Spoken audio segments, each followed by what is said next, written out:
In the 1930s, on the outskirts of Harbin, a city in Japanese-occupied Manchuria, a cluster of low, modern buildings stood behind guarded fences. There were laboratories, dormitories, administrative offices. It resembled a medical campus. What occurred inside was never intended to be spoken aloud. A former member of the unit later testified, "There was no difference between a human being and a laboratory animal. When the experiment was finished, the subject was finished." The facility was known as Unit 731. Officially, it was described as a water purification and epidemic prevention unit of the Imperial Japanese Army. In reality, it was a closed laboratory for biological and chemical warfare, designed, funded, and protected by the state. The man who created it was Shiro Ishii, a physician and microbiologist who believed that modern war would be decided not by artillery alone, but by science. Ishii argued that disease could incapacitate populations more effectively than conventional weapons. His ideas found support among senior military leaders. He was granted exceptional authority. By the mid-1930s, Unit 731 had expanded into a self-contained complex. It included laboratories equipped with modern instruments, detention blocks isolated from civilian view, and housing for scientists and officers. It operated independently, under strict secrecy, far from Japan's home islands. Inside the compound, prisoners were stripped of identity. Most were Chinese civilians. Others were Korean, Soviet, or Mongolian. None were charged with crimes. None were recorded by name. Internally, they were referred to as maruta, logs. A former staff member later explained that the term was used deliberately, so personnel would not think of the subjects as people. The laboratories were clean. The instruments were sterilized. The work followed protocol. Researchers recorded how disease progressed inside the human body. They measured temperature changes, organ failure, and time intervals. Observations were written carefully into notebooks. As one former technician later stated, "We were instructed to observe precisely and never to interfere." Pathogens studied included plague, cholera, typhoid, and anthrax. Experiments were conducted not only inside the facility, but also beyond it, through field tests intended to observe transmission under real conditions. Surrounding areas were exposed. Data was gathered. Reports were compiled.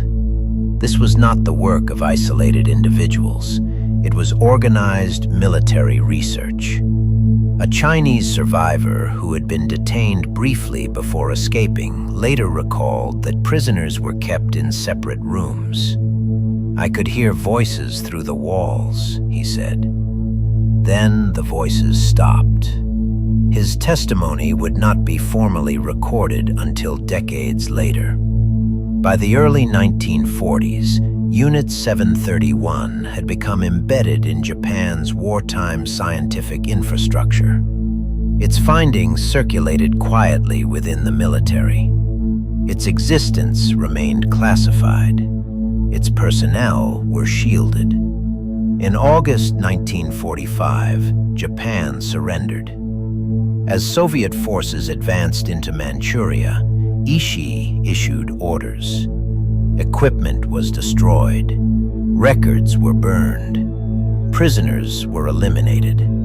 Staff were instructed to return to civilian life and remain silent. The compound was abandoned. The laboratory disappeared. What followed was not prosecution.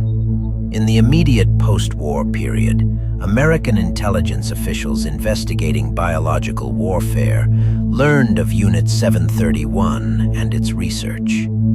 They recognized the scale of the data that had been produced. Rather than pursue war crimes trials, they pursued information.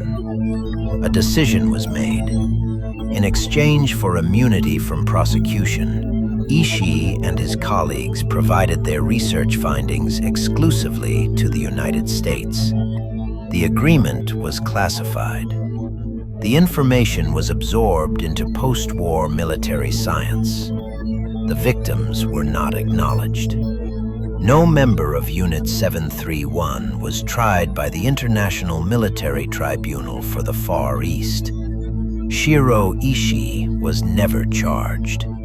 He died in Japan in 1959. For decades, Unit 731 remained largely absent from public history. Official acknowledgement was minimal. In China, survivors continued to report unexplained outbreaks linked to wartime experiments.